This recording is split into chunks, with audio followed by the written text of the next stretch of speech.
बिहार में चुनावी हलचल तेज है। एनडीए और महागठबंधन में सीटों का बंटवारा हो गया। बिहार चुनाव में एनडीए और महागठबंधन आमने सामने है। कैंडिडेट अब नामांकन करा रहे हैं, जनता के बीच वोट की गुहार लगा रहे हैं। बीजेपी अपनी जीत का दावा कर रही है। बीजेपी सांसद रवि किशन ने बिहार विधानसभा चुनाव पर कहा, बम बम जीत होगी। पहले जो चुनाव था उससे ज्यादा एनडीए सरकार की ऐतिहासिक जीत इस चुनाव में होगी। वहीं बीजेपी नेता शहनवाज हुसैन ने कहा, एक तरफा एनडीए जीतने जा रहा है, महागठबंधन में महाफूट है। वहीं बिहार के मंत्री और बांकीपुर विधानसभा सीट से बीजेपी उम्मीदवार नितिन नबीन ने कहा, एनडीए की टीम एकता के साथ चुनाव लड़ रही है।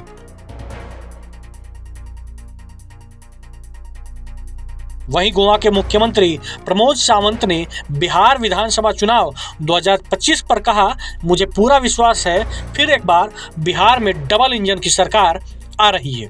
वहीं लोजपा सांसद शांभवी चौधरी ने बिहार विधानसभा चुनाव 2025 पर कहा, हमें सकारात्मक फीडबैक मिल रहे हैं और अभी भी महागठबंधन कहीं न कहीं दलदल में फंसी दिख रही है।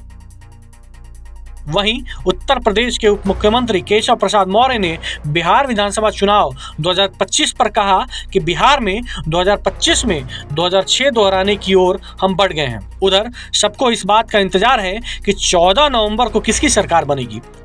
एनडीए अगर चुनाव जीतता है तो क्या नीतीश कुमार ही सीएम बन पाएंगे, ये भी अब डाउट ही है। नीतीश कुमार सीएम बन पाएंगे या नहीं, ये सस्पेंस है। इसकी वजह है एनडीए नेताओं के बयान। जी हां, एनडीए में सीएम पद को लेकर सस्पेंस बढ़ गया है। पर केंद्रीय मंत्री राजीव रंजन लल्लन सिंह ने कहा कि नीतीश कुमार के नेतृत्व में ही बिहार के विधानसभा का चुनाव लड़ा जाएगा। वहीं बिहार के उप मुख्यमंत्री और तारापुर विधानसभा क्षेत्र से बीजेपी उम्मीदवार सम्राट चौधरी ने कहा, पूरा बिहार भ्रमित है कि महागठबंधन कर क्या रहा है, आपस में ही लड़ रहा है। एनडीए ने तो साफ कर दिया है कि चुनाव नीतीश कुमार के चेहरे पर ही लड़ा जा रहा है, मगर परिणाम के बाद सीएम फेस पर बदलाव संभव ही हो सकता है। बहरहाल चुनाव परिणाम 14 नवंबर को आने हैं, तब तक सस्पेंस बरकरार रहेगा। क्या नीतीश फिर से सीएम बनेंगे या बीजेपी अपना चेहरा लाएगी? बिहार की सियासत में सवाल गरमाया रहेगा।